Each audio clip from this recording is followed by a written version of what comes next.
Hello everyone, so I'm here today to do my November wrap-up, and in November I read 11 books, 3,407 pages, and listened to 10 hours of audiobook. I have to say though that I read a lot of non-fiction because it was non-fiction November, so those 3,400 pages is probably less, it's just a lot of reference. I have read some books that had like 100 or 200 pages of references. So the first book that I read this month is My Work by Olga Ravn.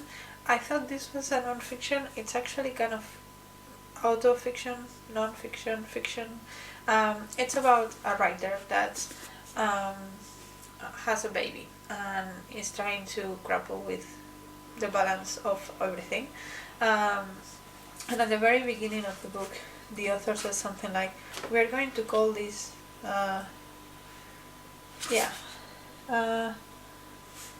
who wrote this book? I did, of course, although I'd like to convince you otherwise. Let's agree right now that someone else has written it.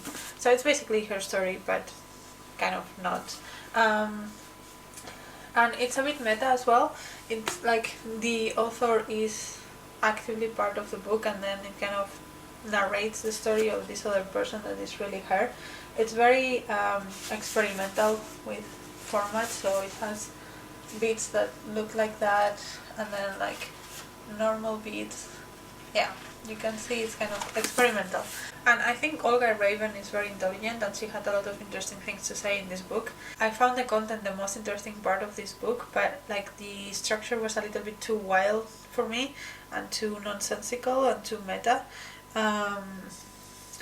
And so yeah, it's like I found that refreshing in the topic that she was trying to tackle, but at the same time a bit messy and not fully formed. So it's kind of difficult. I mean the topic is interesting for me, but I have read books that tackle similar topics in a more in a way that suits my reading style better. This was just a little bit all over the place, which was really interesting, but not fully successful, I think.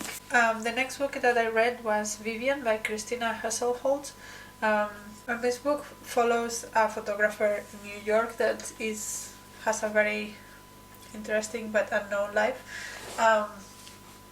And this book is also written in a very interesting way. It's like a back and forth between the narrator and the characters of the book, and I found that interesting. The narration was the most appealing thing for me in this book, but yeah, the topics that it tackled were nothing super new, nothing super impactful, so I enjoyed the ride, but I'm not sure this is going to stay with me in the long term. Then the next book I read was The Reddest Rose by Liv Strömquist. This is actually a graphic novel, but yeah, I have mixed feelings about this. So this is kind of a non-fiction as well, about the concept of love, and how now we kind of almost treat it as a commodity, how that has damaged the amount of love that we can feel and the amount of commitment to other people and the intensity of love, which I think it's true, but then she kind of almost makes a claim that the way that love was previously, that's unconditional love, and no matter what the other person wants or does, they're gonna love them. And she thinks, or she kind of comes across as that was a lot more intense and that was more meaningful. But I question that, because that gave, like, before it was more straining, so like you had to stay in abusive relationships, and of course she like briefly mentioned, of course I don't mean that, but a lot of relationships that were before were not better, were abusive, they were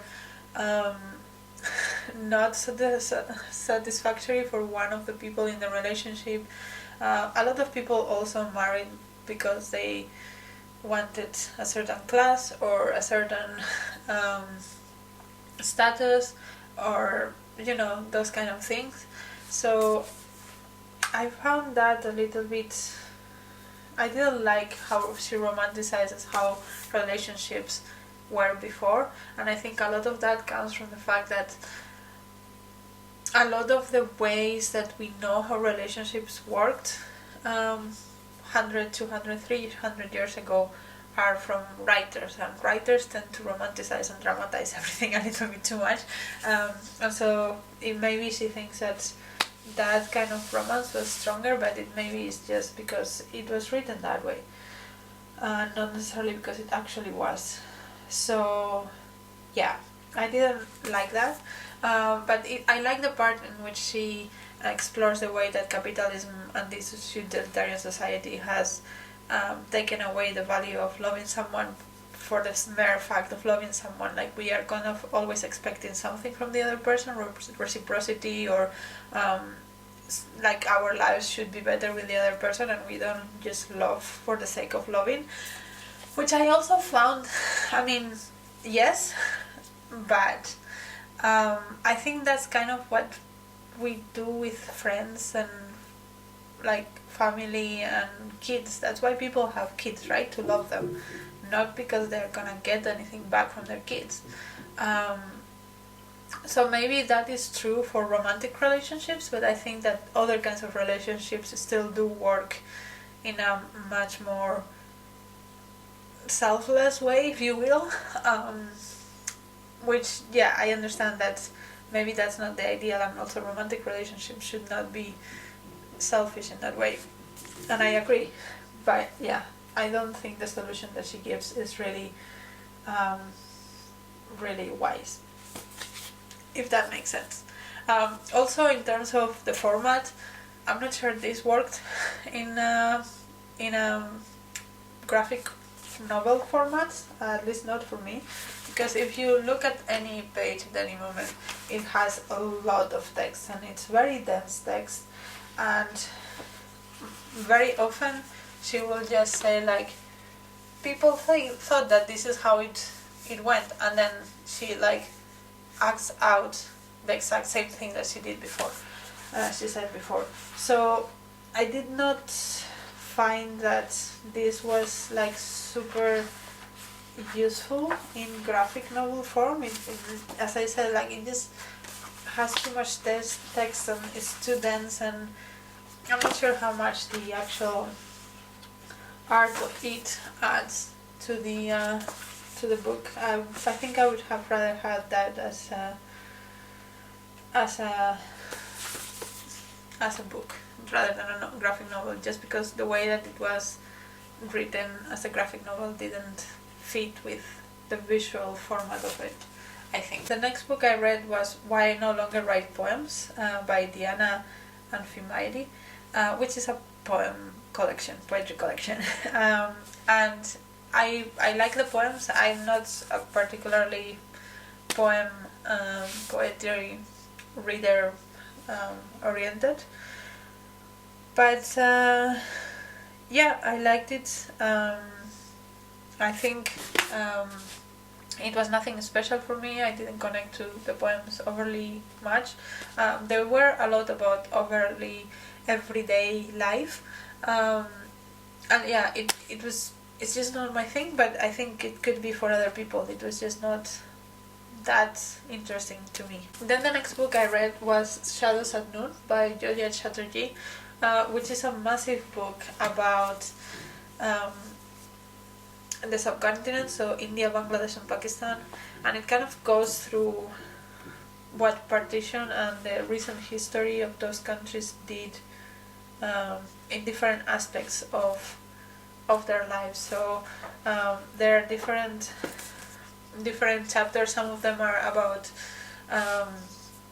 the culinary, cultural and like eating habits of these people and how they change from region to region or how they are the same. Another part is about fashion and how people dressed and how it has changed in the last century and what partition has done and politics has done to that. So it has, like, the first part, I would say, is kind of about the actual history, and then it goes into how that affects these other things. Also family, household, diaspora, why there is so many Indians and Pakistanis and Bangladeshis in certain parts of the world, stuff like that. So kind of more focused on the everyday life of current people and how these people have reached the point where they have reached, based on the history of these countries. And of course, like, one of the big things that this book also addresses is religion and how that affects everyday life of people, Muslims in India, Hindus in Pakistan, why that had to be divided or had to be divided, that kind of thing as well, like for everyday people, as in how the everyday people were harassed rather than what the leaders were doing, if you know what I mean. So yeah, I think it was very, very informative and very interesting. I think people that have a better knowledge than I do on Indian history and Indian culture are probably going to enjoy and appreciate this a bit more than I did, because for me, I mean, it's a really big book, so at some point it was a bit of an overload. Maybe I should have taken it a bit easier, but yeah, I also don't like to be reading books for a really long time. It just drains me. So I wanted to finish it at some point. It took 2 weeks or so to read this, and I mean, these are all notes, but still it's almost 700 pages. So by the end of it, I think I was a bit drained by the amount of information. But I think if you are more familiar with the material, you can not overlook, but there's not so much for you to absorb, and you can enjoy it and appreciate it and learn more from it. So maybe at some point it's something I can reread.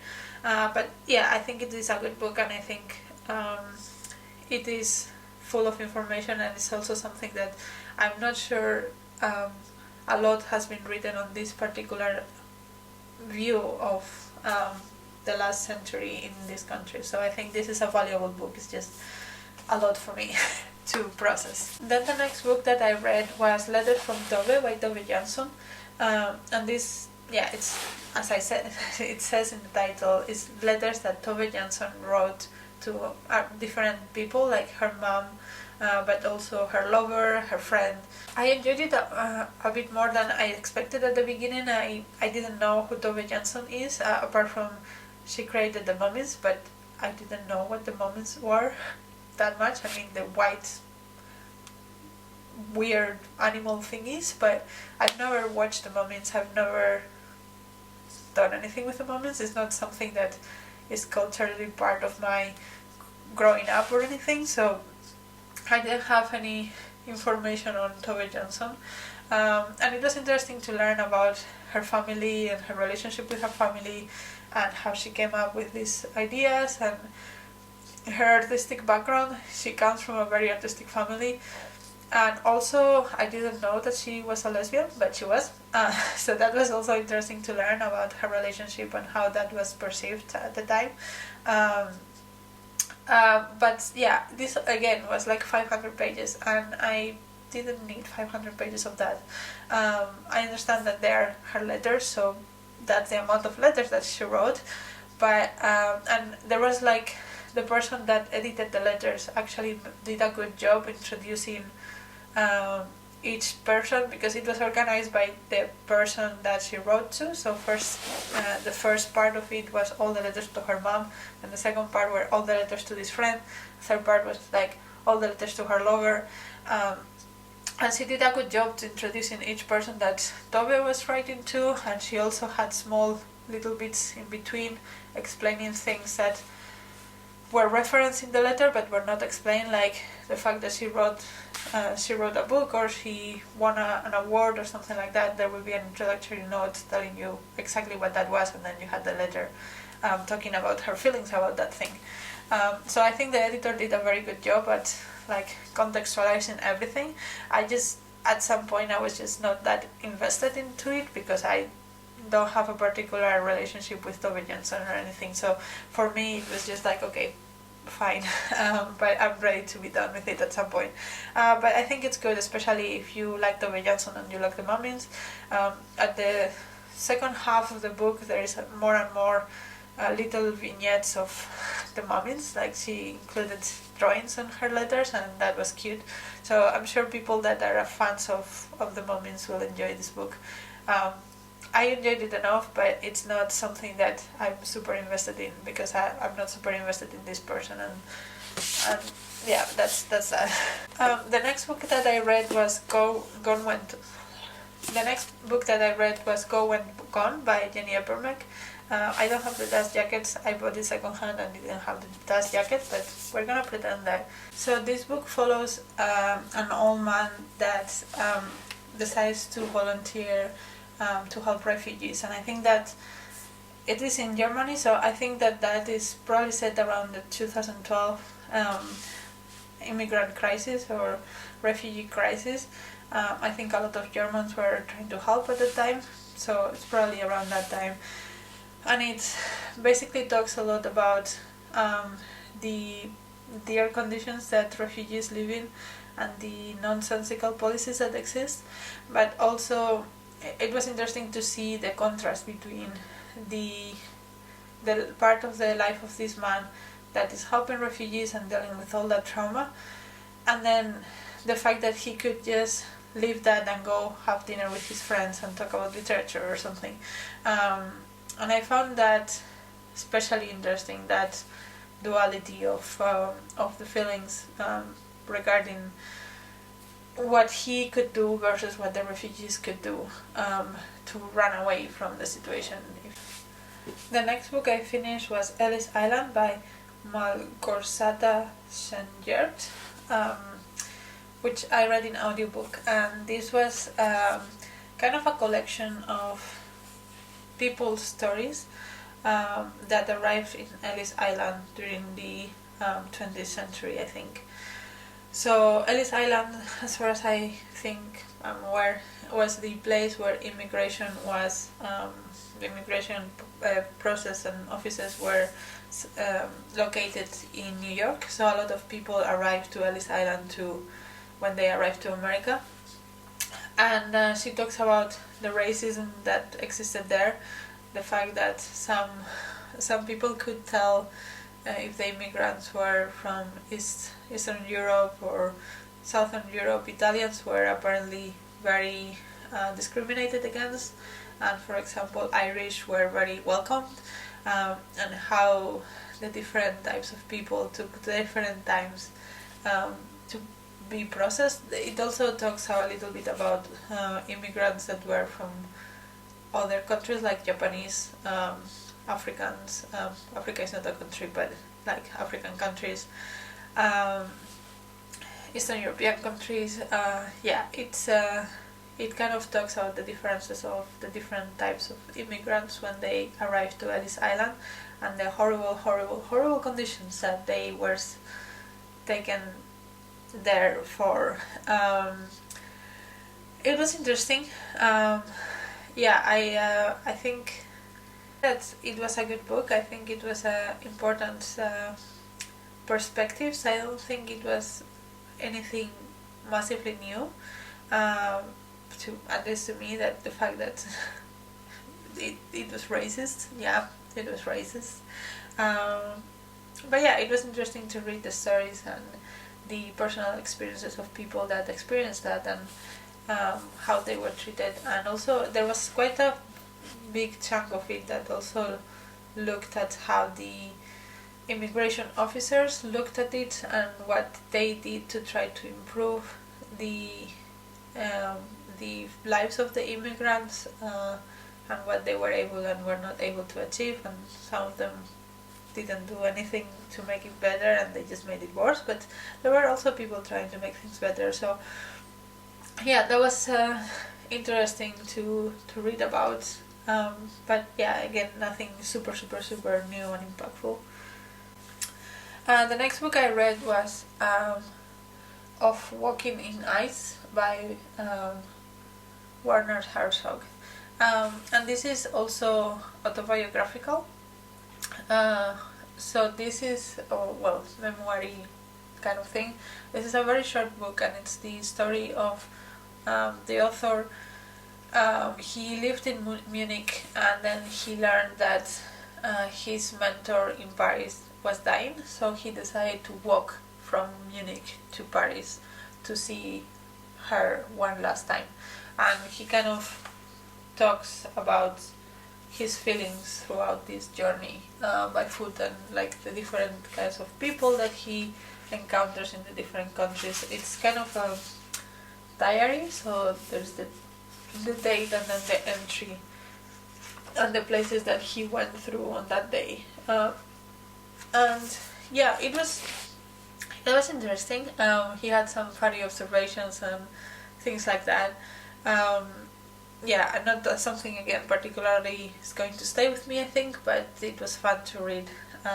It was a recommendation from someone from my book club, so it was fun to talk to him about it as well. Then for my book club, I also read On Writing by Stephen King.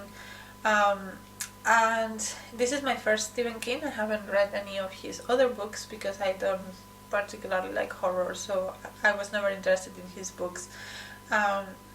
But I have seen this recommended by a lot of people, even for people that don't write, and so yeah, my book club picked it up and we all read it, and I have feelings. I think that his writing is very conversational, so he talks very real, if you want. He doesn't make pretty sentences, but he's more there for the shock value, I think.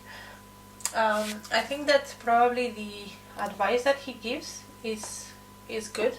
One of the persons in my book club does write, and she said that she found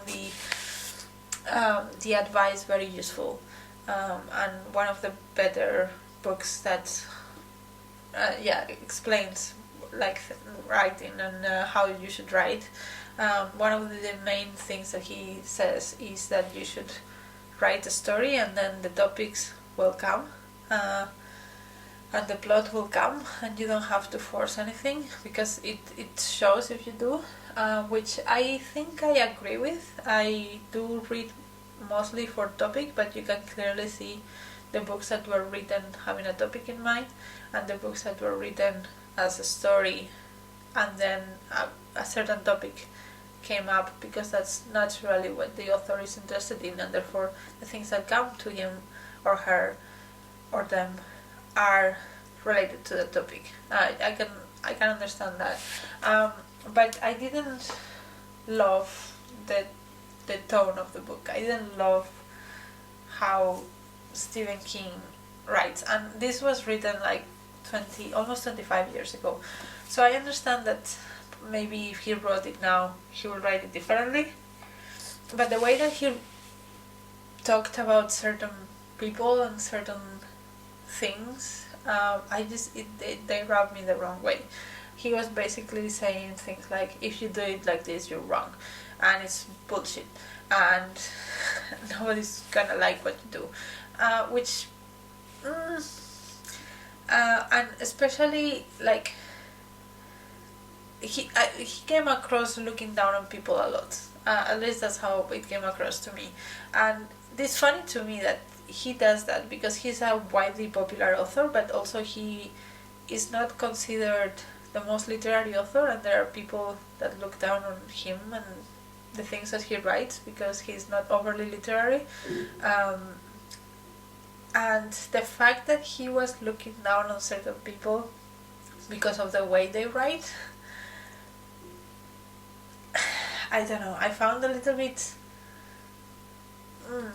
it rubbed me the wrong way. So I think it's useful for people that want to write, but for me, as someone that doesn't have any desire to write anything of any importance other than like research articles, it rubbed me the wrong way. And if I was not super excited to pick up anything from Stephen King before, I am less excited about it now. So do that with that what you will. And then the last book that I finished was The Dictionary People by Sarah Ogilvie.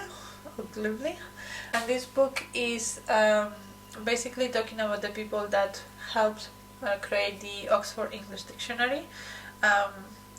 apparently, like, of course there were some editors, but there was a lot of volunteers involved in the project, like a lot of volunteers. And she goes through the life and the contributions of some of those people. I like the structure, like it's the chapters are organized A to Z, and each letter is for a certain thing. So A is for archaeologists, B is for best contributor, E is for Europeans, and so forth. So this book, I think it got a little bit repetitive by the end. Like, I understand the point, but yeah, it did get kind of repetitive by the end. I would have liked if there was a little bit more about why the Oxford English Dictionary was special. She does mention that it was a very different approach to linguistics and it was applied before in dictionaries before this, but she doesn't go into depth into why that is, what exactly is the linguistic difference, and she talks about like the work that the volunteers did as something that it should be obvious what they did. Like, she talks about, what was the word, dictata or something like that, and she was like, yeah, this person gave 1,000 dictatas, and I'm like, what is a dictata? I don't know, I found it a little bit like it was not focusing on the things that I would have liked to know more about, and instead we got 300 pages of few pages of each person's life of all these volunteers, which it can be interesting to learn about how the volunteering system works and some of the most eminent contributors to the book, to the dictionary. But honestly, I don't want to learn about 30 different people that contributed to the Oxford Dictionary. I would rather know more about the dictionary itself, and I understand that the point was to highlight the hidden people, and I'm happy that those people get recognition. I was not very sure that this was the most efficient way to do it. So yeah, I did like the idea and the structure from A to Z. I thought that was cute, but I'm not sure that this was the most compelling read or that I learned the most. I think I'm probably going to finish forgetting about most of the information in this book fairly soon, to be honest. So yeah, those are all the books that I read in November. If you saw my non-fiction November TBR, you might notice that I didn't manage. It was a little bit of a fail, to be honest. It was not a fail in terms of non-fiction. I read a lot of non-fiction this month and I liked a lot of it, and I went through a lot of things that I wanted to read, but my TBR was not so successful, so this was my TBR. I read 3 of them. I have read this since. I did start it in November, but I finished it in December. But I only read 3 of them, and one of them was actually not non-fiction. So I read, and these 2. I mean, I think this one was very good. I just didn't have the knowledge to appreciate it, and this was okay. And I did like this one as well, even if it was fiction. But yeah, I was not as successful as I wanted to be, but if you look at the other books that I read, there is actually a lot of non-fiction. So I think I was successful in non-fiction November, just my TBR was a little bit off the window. That's all. But yeah, let me know what you read for non-fiction November, something that you really enjoyed. I would love to know. And if you have read any of these books and have opinions about them, let me know in the comments below. And until next video, bye!